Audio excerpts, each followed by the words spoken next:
Imagine the government controlling every transaction you make.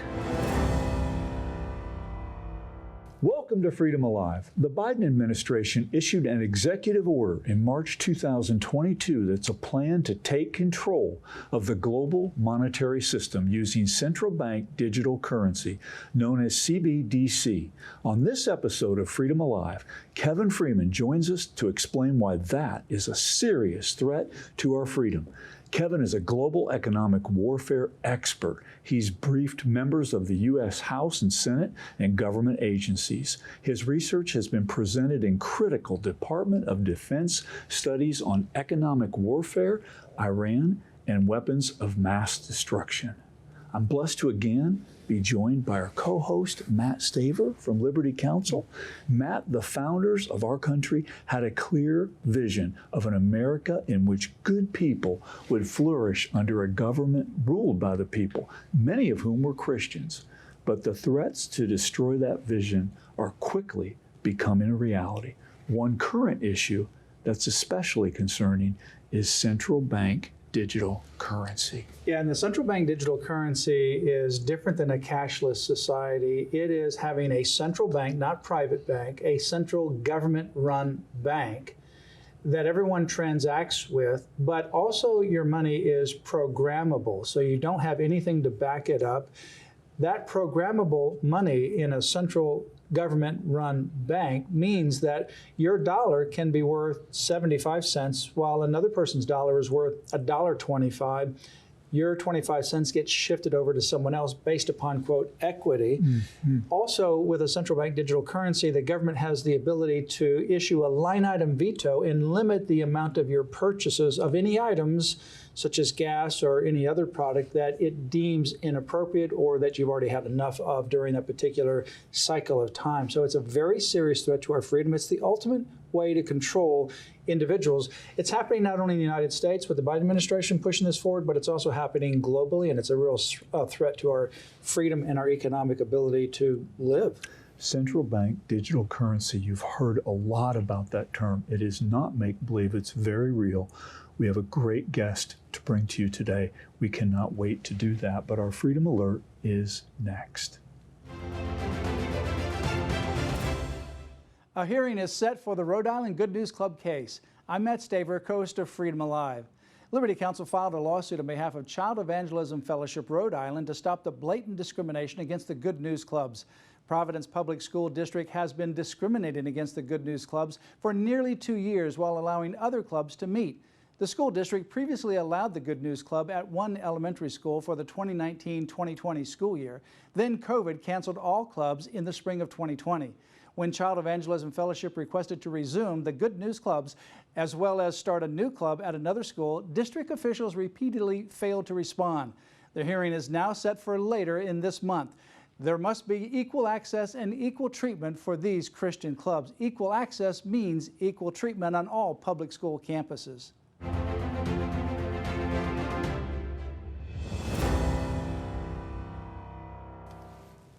Up next, Matt's interview with Kevin Freeman. I'm very pleased to welcome Kevin Freeman. He is an expert, a world expert on economic warfare and financial terrorism, and we've got a lot to talk about on this program today. Welcome, Kevin. Thank you, Matt. Good to be with you. Kevin, you have a lot of experience in this area, obviously, and when people think of economics, they don't necessarily put war along with that term, but your website is actually economicwarroom.com, and so you actually put economics with war right in the same website. Why is that, and how can economics be used as warfare? Well, you know, through the history of warfare, economics has been a big part. We used to have a Bureau of Economic Warfare under FDR during World War II. But when the wall fell in Berlin, the Clinton administration separated and said, hey, let's be as strong economically as possible and then build the greatest military machine. When we did that, our enemies, like Osama bin Laden, said, oh, no, the way to cripple America is to attack the economy. So a few box cutters and on an airplane resulted in $21 trillion that we've spent in the war on terror. So our enemies see economics as warfare. We just see it as a marketplace. And what you have right behind you, for those viewers that are wondering, that's not one of your children's art things that they brought home from school. That's actually a replica of the Berlin Wall, and you have it there for a reason. Exactly, because we won the Cold War with economics also. President Reagan used economics, free market, capitalism, to show that the Soviets could not compete. And when they didn't compete, their government fell. And that's how we won the Cold War, was economic warfare.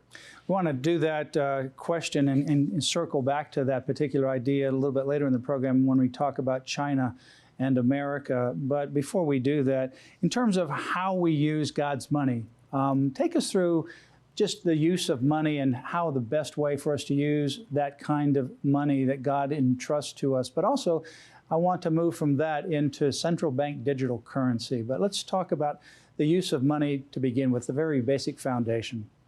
Well, you start with the scriptures and start at the beginning of Genesis, go all the way to Revelation. You will always find that money was gold and silver, sometimes copper.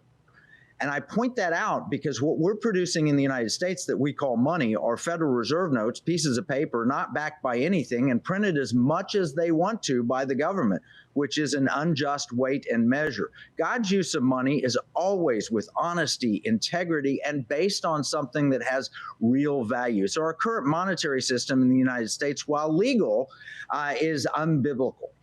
So God's use of money would be, first, be honest in everything you do. Luke 16:11 says, if you're not faithful with your unrighteous mammon, no one will ever trust you with true riches. And unfortunately, in America, we're not being faithful with our money. And you know, one of the things that I found is that money and how we use it, or how we actually give it and use what God has entrusted to us, is a real indication of your depth of spirituality and, frankly, your depth of faith. Yeah, no, it's a reflection of the heart.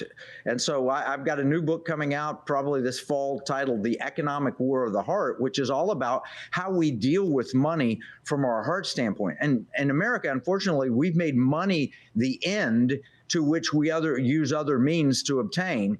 But God's word, money is a means to which we obtain ends. In other words, we can use money to help people, to win souls, to further the kingdom, but it's a tool. It's not an end in itself. Well, there's obviously giving, there's spending, how we spend our money, how we give our money, and how we invest our money. And all of those can be individual topics that could take up an entire program. But money is very important. It's mentioned frequently, both in the Old and New Testament scriptures. But we want to turn to a topic that now the Biden administration has issued an executive order in 2022 regarding central bank digital currencies. What is a central bank digital currency, and how is that different, or how is it incorporating a so-called cashless society? Well, I'll tell you, I was doing my Bible study this morning, and this phrase popped in my head. I can only attribute to the Holy Spirit. Central bank digital currency is how shekels become shackles, to coin a phrase. Central bank digital currency would be like Bitcoin run by the government, with zero privacy, unlimited production levels, and the ability to line item veto anything you want to spend. So if the government says, hey, you're trying to buy a gas burner stove, we don't like that, your money won't buy that. But it can buy the electric version. You want to buy a gas-powered car? I'm sorry, you can't.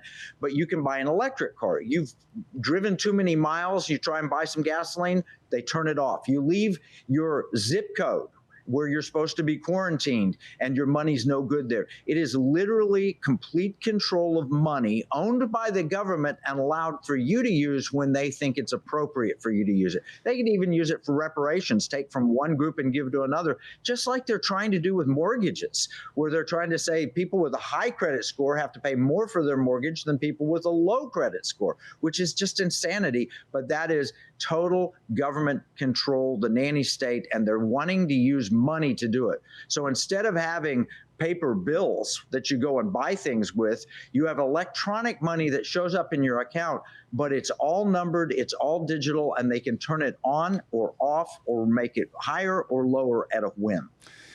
So someone might say, well, Kevin, I've already essentially operated my daily life in a so-called cashless society because I don't carry around dollar bills, or I don't use them very often. I don't have, quarters in my pocket or my purse. I usually use a debit card or I use a credit card. So I'm always transaction based, using some kind of plastic. So how is the way people are operating today different than the central bank digital currency?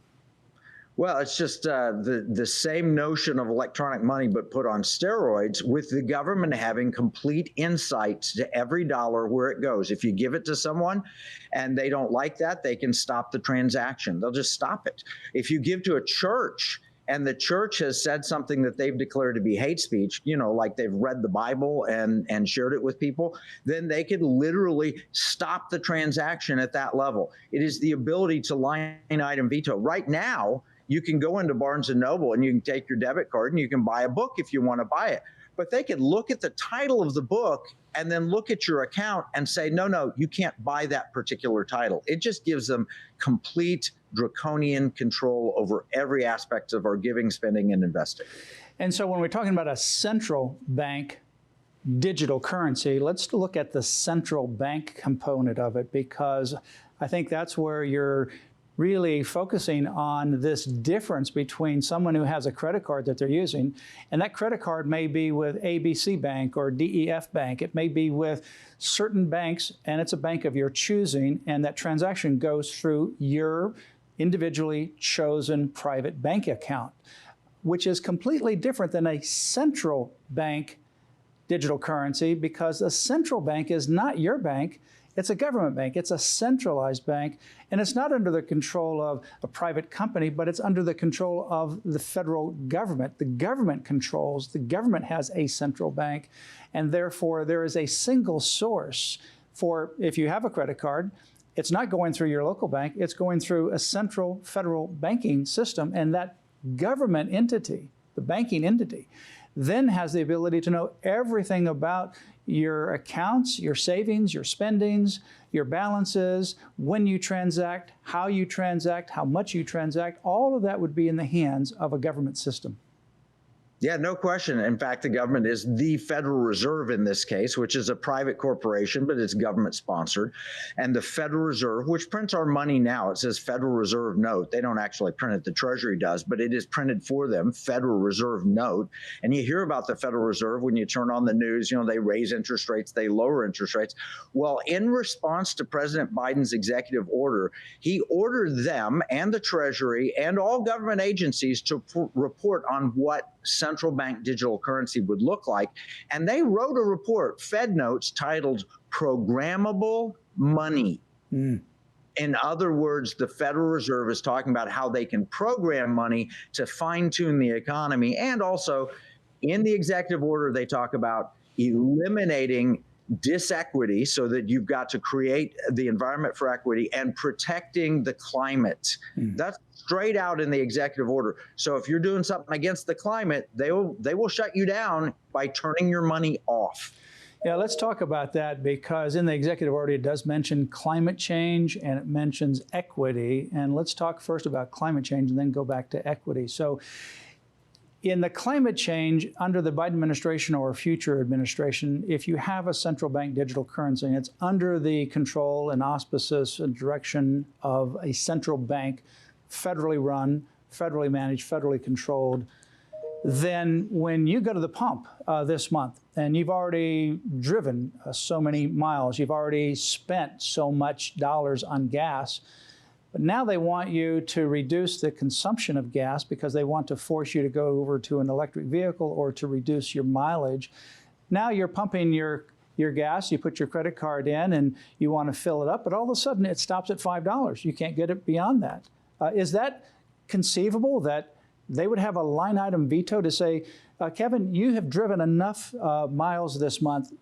You have already reached your limit. No more for you until the next month when it starts all over again. Oh, absolutely. It's that level of control. And then you'd say, well, it's illegal for them to tell the filling station not to sell me gasoline. Well, they didn't do that. They just made your money no good there. They did not, so the question then becomes, do they have the constitutional and legal right to do this? That's a big question for you, Matt, because you're the constitutional expert. But as I read Article 1, Section 8, unless the courts rule otherwise, they're going to determine the value thereof of the money, and they determine the value of it in whether or not it can buy gasoline and do other things. I think it's a huge constitutional problem, but then you got to wind it through the courts. How long does it take to get a court case through before you can end this kind of bad behavior? And by that time, maybe they've packed the court. So in addition to climate change, with this line item veto, because that's startling, frankly, and that's so much different than what we have now with our use of credit cards or debit cards. Nobody has that line item veto over us or can say that you've already spent enough on this particular item, gas or whatever it might be. But it can also be contributions you mentioned earlier, that if, say, someone wanted to contribute to an organization that happens to be on a list that says, well, they're pro-family, so they're a hate group, the government can block that transaction, block that contribution, block that purchase of a book, for example, from that organization. Yeah, absolutely. Or they could stop you if you go to McDonald's and want to buy a cheeseburger and your health records say that you have too high a cholesterol. Or maybe meat is bad for the environment, so you can only buy the vegan burger. I mean, the level of control that it gives, combined with artificial intelligence, is frightening. And yet that's what they're touting as the benefit of doing this. So we already have cities, some of the blue cities around the country, that are saying, well, they want to phase out some of these artificial drinks, soft drinks, and have certain kinds of straws or certain kinds of food consumption. This can literally be controlled from a central bank, from a central governmental system, to just simply program it so that everybody can no longer buy sugar drinks or can no longer purchase a drink that doesn't have the proper straw that the government deems to be appropriate at any given moment. No, exactly right. And that is the level of ultimate control. It almost gets to the mark of the beast type stuff where you don't take the government mark, you're not able to buy or sell. They can control at that level. And Mayor Bloomberg tried this in New York when he said you can't get bigger than a 12-ounce soda. And, people thought that was ridiculous and they got mad about it. But here, your money just won't buy it. Well, we already saw that, for example, happening in Canada with the truckers' protest. Remember where the Prime Minister there wanted to freeze the accounts of the truckers, and then anybody who donated to the truckers and tried to support them financially, freezing their bank accounts. Central bank digital currency would allow that to happen at any given moment based upon whoever's in office. The executive order also mentions equity. And there's one note that I have here about a reversible ATM. I want you to talk about that. But I've also read something about having, for example, negative interest rates. So, for example, if I have if I'm considered part of a certain category and someone else is considered part of another category that is going to be receiving benefits because of, quote, equity, can it not be that my dollar now becomes worth only 75 cents, whereas that other person's dollar, same dollar, is now worth $1.25? So my 25 cents on my dollar gets pushed over to somebody else's account, and their account grows, my account shrinks. Yeah, no, absolutely. It's just like a couponing that you use. If you've got the right coupon, you can buy one, get one. If you've got the right coupon, you get 50% off or whatever. They can give that level of benefit to a preferred party or one that's underprivileged or one for whatever reason, and then they can punish you. It is a reward and punishment capability to control behavior. And this is different from just eliminating your bank account. If they eliminate your bank account, you're completely out. But they can give you a reward, a carrot and a stick, so that if you have the right behavior, they reward it. If you have the wrong behavior, they punish it. And thus they turn us into mindless drones following after some rewards or avoiding punishment. And kind of like a coupon, for example, if you have a president in office and we have a downturn in the economy and the president wants to artificially pump up the economy, they could essentially use this central bank digital currency like a coupon that if you spend money between now and the end of this month, you'll be able to do so at a higher rate. But if you don't, we're going to take some of that money away from you, because they want to bring artificial inflation or artificial support to the downturn of the economy. Yeah, exactly. And they'll turn on an artificial intelligence program. They'll write algorithms to elicit certain behavior. And we, like lab rats that Skinner had, will be tapping the little button in order to get our rewards and to avoid the electric shocks. That is what they're planning to do to human beings. And they're going to do it to us through our money if central bank digital currency is what passes. Well, you know, your economicwarroom.com website is aptly named because this really is using economics in a very high-tech fashion as an ideological war against those who are not in the favored class at any given moment with whoever's in power. Oh, no question. Can you imagine how much Adolf Hitler would have preferred this system to control the people? It is a dictator's dream, and it is a way to enslave us. It's how shekels become shackles. Well, in fact, during COVID, for example, you have some churches and places of worship that wanted to stay open, contrary to the unconstitutional laws that were ultimately struck down by the high courts. In those situations, people that attended those churches, the church itself could have their central bank digital currency literally shut off. And all of those people just completely penniless because they chose to engage in their constitutionally protected rights. Yeah, not just a church, though. I talked to the treasurer of the state of Oklahoma yesterday, Todd Russ, and shared with him how the same government that mandated 55-mile-per-hour highway speed limits, where they had no constitutional authority to do so, they just threatened to withhold highway funds. Here, they can make a state's money good or bad, depending on whether or not they agree with the policies of the state. Now, that's a constitutional question, but again, it takes a long time for you wonderful lawyers to get up and fight these questions. And, you know, in 3 or 5 years that it takes to get through the courts, there's a lot of bad stuff that happens. Yeah, there's a lot of damage that can be done. And we saw that during COVID. We've seen that throughout our history, certainly in the United States and throughout the history of the world. Certainly, I think it's going to come in as an enticement, just like in COVID, you know, fear. We're here to protect you. Voluntary, but then a mandatory push for this central bank digital currency. I know there's a couple of bills in Congress right now that are designed to prohibit, not to stop a central bank digital currency, but to prohibit a central bank digital currency from being used as a weapon against the citizenry. We need to get more traction on that. Florida just passed a bill banning central bank digital currency. I know you're working in Texas to try to get something going in Texas. What's happening on the regulatory level to push back? How can people not only be aware, which is what you're doing here with this program, but how can they take action to stop this from occurring? Well, what we've proposed in Texas and what we hope to get on special session with the governor is Article 1, Section 10 money.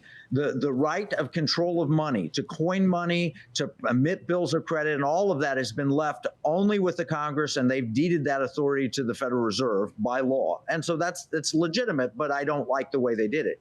But states have the right to make gold and silver coin tender within the state. So we've proposed a state-based gold and silver depository, which we have in Texas, where you could actually have a debit card and you could transact your business in gold and silver. The technology works commercially right now, but it's not been made legal tender. If Texas, Florida, Oklahoma, South Carolina, Alaska, Arizona, Utah, who I've talked to all those states, were to make this available, you'd have an alternative. Even if they mandated central bank digital currency at the federal level, there would be a state-based alternative housed in the Constitution, put there by the founders, that would give us an alternative, a way of escape. And so we're working to get that. Well, Kevin Freeman, thank you for all you're doing. God bless you in your effort, and certainly in what you're doing on the state level as well as the federal level. Your website, again, is economicwarroom.com. That's economicwarroom.com. And go to /battle plans to sign up for more and regular information. Thank you for being our guest on Freedom Alive. Thank you, Matt. God bless you, and our best to Anita. Thank you. Good to be with you. Matt, let's dig into the point Kevin made. A dictator's dream where shekels become shackles. Yeah, you look at slavery, for example. Somebody causes you to work against your will, and they take your resources that you're producing, and they take them for themselves.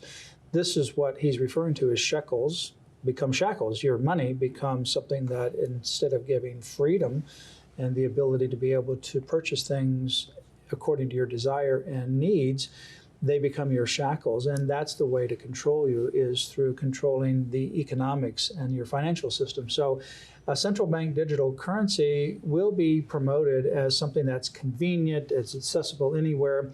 It is something that's happening in countries around the world, but it's also something that the Biden administration is pushing.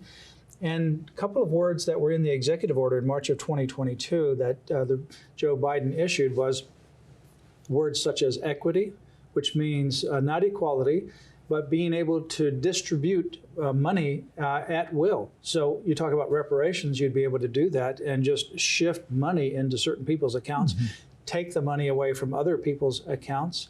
You can put taxes, for example, on your gas. You could do negative interest rates so that when you have your money in your bank account, instead of the interest going up, the money can literally be taken out by the federal government. Purchases of a certain kind that they don't want, that are not, quote, green purchases for climate change, their rhetoric there, which was also in the executive order, can also be controlled by the government. So it's a very serious threat to freedom. There are some bills pending in Congress right now that would stop the weaponization of the central bank digital currency. But there's also efforts that are taking place on the state level to be able to regain some economic control and autonomy if this were ever to come down the pipe. And it is not fiction. It is something that people are seriously trying to push toward, not only in the United States, but around the world. And the other part about it that is why it's so frightening and so concerning is it sounds so complex. And in a way it is, but it's also remarkably simple with the technology that exists to transition to this. This could happen unless we speak up. It could happen. Obviously, there's constitutional issues here that we have to deal with, but it could happen clearly. I mean, the technology is already in place. Yeah. That's the kind of control that the central bank digital currency can have. And other governments around the world are trying to move toward this for other reasons, and that is to displace the dollar as the world currency. It's almost inconceivable as Americans to what we've been accustomed to that this would be happening. There's so much here to unpack that we've actually, we're going to be bringing Kevin Freeman back for a second episode, and we are very excited about that. I want to reiterate Matt's point about the time is now to contact your elected officials on this. This is a very real threat. In closing, remember Proverbs 2, verse 6, which says, "For the Lord gives wisdom. From his mouth comes knowledge and understanding." Our freedom is a gift from our Creator. We must never forget that and always protect it. So join us here next time, where you will hear victories as well as ways you can stand up for your priceless freedom. Join us again for Freedom Alive.